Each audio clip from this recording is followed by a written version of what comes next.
ഒരു ജിമ്മിലും പോവാതെ സ്വയം ചെയ്യാവുന്ന എക്സർസൈസുകളുണ്ട്. ഇതിന് ലേസി മൂവ്മെൻറ്റ് എക്സർസൈസ് എന്ന് പറയും. ഇതിൻ്റെ ഏറ്റവും വലിയ മെച്ചം എന്താണെന്ന് വെച്ചാൽ നമ്മുടെ ഓരോ ഡെയിലി ലൈഫിൻ്റെ ഇടയിലും ഇപ്പോൾ നമ്മൾ ഇരിക്കുകയാണെങ്കിൽ, ടി വി കാണുകയാണെങ്കിൽ, ഓഫീസിൽ ജോലി ചെയ്യുകയാണെങ്കിൽ അതിൻ്റെ ഇടയിലൊക്കെ ഉൾപ്പെടുത്താവുന്ന രീതിയിലുള്ള വളരെ സിമ്പിളായിട്ടുള്ള ചില കാര്യങ്ങളും ട്രിക്കുകളുമാണ് ഈ ലേസി മൂവ്മെൻറ്റ് എക്സർസൈസുകൾ. ഇതിലൊന്നാമത്തേതാണ് മൈക്രോ മൂവ്മെൻറ്റ്സ്. നമ്മൾ ഒരു വ്യക്തി കുറേ നേരം ഇരുന്നിട്ട് വർക്ക് ചെയ്യുന്ന ആളാണെങ്കിൽ ഇടയിൽ ഗ്യാപ്പ് എടുത്തിട്ട് പറ്റുമെങ്കിൽ അരമണിക്കൂറിലോ അല്ലെങ്കിൽ ഒരു മണിക്കൂറിലോ കുറച്ച് നേരം നിൽക്കുക, കുറച്ച് നേരം ഒന്ന് നടക്കുക. ഇത് നമുക്ക് എല്ലാവർക്കും നമ്മുടെ ഓഫീസിൽ ചെയ്യാവുന്ന വളരെ സിമ്പിൾ ആയിട്ടുള്ള ഒരു കാര്യമാണ്. ഒരു 2-3 മിനിറ്റ് നടന്നാൽ തന്നെ ഹൃദയത്തിന്റെ രക്തോട്ടം വർദ്ധിപ്പിക്കാനും അതുപോലെ രക്തക്കൊയിലുകളുടെ നീർക്കെട്ട് തടയാനും വേണ്ടിയിട്ട് ഈ സിമ്പിൾ ആയിട്ടുള്ള അനക്കങ്ങൾ മതിയാവും. രണ്ടാമത്തേത്, സാധാരണഗതിയിൽ നമ്മളെല്ലാവരും ശ്വാസം എടുക്കുന്നത് വളരെ പതുക്കെയാണ്. എന്നാൽ നമ്മളിൽ ഒരു വ്യക്തി ശ്വാസം ഉള്ളിലേക്ക് നീട്ടി വലിക്കുന്നുണ്ടെങ്കിൽ നമ്മുടെ ശരീരത്തിലെ പാരാസിമ്പത്തറ്റിക് നെർവസ് സിസ്റ്റത്തിനെ അത് ആക്ടിവേറ്റ് ചെയ്യുന്നു. ഹൃദയത്തിന്റെ മിടിപ്പുകളുടെ ഒരു കൺട്രോളിന് അത് സഹായിക്കുന്നു. ഇതിന് ഉപയോഗിക്കാവുന്ന ഒരു ടെക്നിക്കാണ് 4-7-8 ടെക്നിക്. അതിൽ നമ്മൾ ചെയ്യേണ്ടത് 4 സെക്കൻഡ് നേരം കൊണ്ട് ശ്വാസം ഉള്ളിലോട്ട് വലിക്കുക.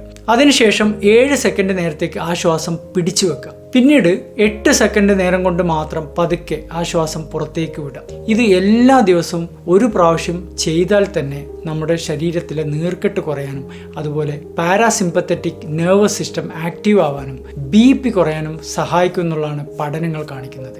ഈ എക്സർസൈസ് BP ഉള്ളവർക്ക് വളരെ വളരെ ഫലപ്രദമാണ്. മൂന്നാമത്തേത് ഐസോമെട്രിക് കൺട്രാക്ഷൻസ് ആണ്. ഇതിൽ നമ്മൾ ചെയ്യുന്നത് നമ്മുടെ ശരീരത്തിലെ ഏതെങ്കിലും ഒരു മസിൽ കുറച്ച് നേരത്തേക്ക് നമ്മൾ സ്ക്വീസ് ചെയ്ത് പിടിക്കുക, ഹോൾഡ് ചെയ്ത് പിടിക്കുക. ഇത് നമ്മൾ കൈകൊണ്ടല്ല പിടിക്കുക, നമ്മൾ സ്വയം ഇൻവിസിബിൾ ആയിട്ട് ആർക്കും കാണാത്ത രീതിയിൽ ചെയ്യണം. ഇപ്പോൾ ഒരു ഉദാഹരണം പറയുകയാണെങ്കിൽ, നമ്മൾ ഇരിക്കുകയാണ്, ഒരു കോൺഫറൻസിൽ ഇരിക്കുകയാണ് അല്ലെങ്കിൽ ഓഫീസിൽ ഇരിക്കുകയെന്ന് വിചാരിക്കുക. നമുക്ക് നമ്മുടെ തുടയുടെ മസിൽ നമുക്ക് തന്നെ ഒന്ന് മുറുക്കി പിടിക്കുകയാണെങ്കിൽ, നമ്മളെ മനസ്സുകൊണ്ട് ഒന്ന് മുറുക്കി പിടിക്കുകയാണെങ്കിൽ അതിന് ഐസോമെട്രിക് കൺട്രാക്ഷൻ എന്ന് പറയും. ജിമ്മിലൊക്കെ പോയിട്ട് റെസിസ്റ്റന്റ് ബാൻഡ്സ് ഉപയോഗിക്കുന്ന അതേ ഫലം പലപ്പോഴും ഇതിന് കിട്ടുന്നുണ്ട്. നമ്മുടെ ഹൃദയത്തിനുള്ള ഒരു റെസിസ്റ്റന്റ് ബാൻഡാണ് ഐസോമെട്രിക് എക്സർസൈസുകൾ. ഇത് ഹൃദയത്തിന്റെ എൻഡ്യൂറൻസ് കൂടാൻ വേണ്ടിയിട്ട് വളരെയധികം സഹായിക്കും. നാലാമത്തേത് മോർണിംഗ് സ്ട്രെച്ചിങ് ആണ്. രാവിലെ എണീറ്റ ഉടനെ ഒരു 5 മിനിറ്റ് നേരത്തേക്ക് ബോഡി നന്നായിട്ടൊന്ന് സ്ട്രെച്ച് ചെയ്യുക. അഞ്ചാമത്തേത് പോസ്ചർ കറക്ഷൻ ആണ്. നമ്മുടെ ശരീരത്തിന്റെ പൊസിഷൻ നമ്മൾ കറക്റ്റായിട്ട് വെക്കുന്നത് ഹൃദയത്തിന്റെ ഔട്ട്പുട്ട് നല്ല രീതിയിൽ കൊണ്ടുപോകാൻ സഹായിക്കും എന്നുള്ളതാണ് പഠനങ്ങൾ കാണിക്കുന്നത്. എന്ന് വെച്ചാൽ നമ്മൾ നെഞ്ച് വിരിച്ച് സ്പൈനൊക്കെ ഒന്ന് സ്ട്രെയിറ്റ് ആക്കി വെക്കുന്നത് കാർഡിയാക് ഔട്ട്പുട്ട് ഒപ്റ്റിമൈസ് ചെയ്യാൻ വേണ്ടിയിട്ട് ഒരുപാട് സഹായിക്കുന്നുണ്ട്. എല്ലാ ദിവസവും ഈ പറഞ്ഞ സിമ്പിൾ ആയിട്ടുള്ള കാര്യങ്ങൾ കൺസിസ്റ്റന്റ് ആയിട്ട് ചെയ്തുകൊണ്ടിരിക്കും. പക്ഷേ ഞാൻ പറയാണ്, ജിമ്മിൽ പോകാൻ പറ്റുന്നവരും അല്ലാത്ത രീതിയിൽ എക്സർസൈസ് ചെയ്യാൻ പറ്റുന്നവരും തീർച്ചയായിട്ടും അത് ചെയ്യണം.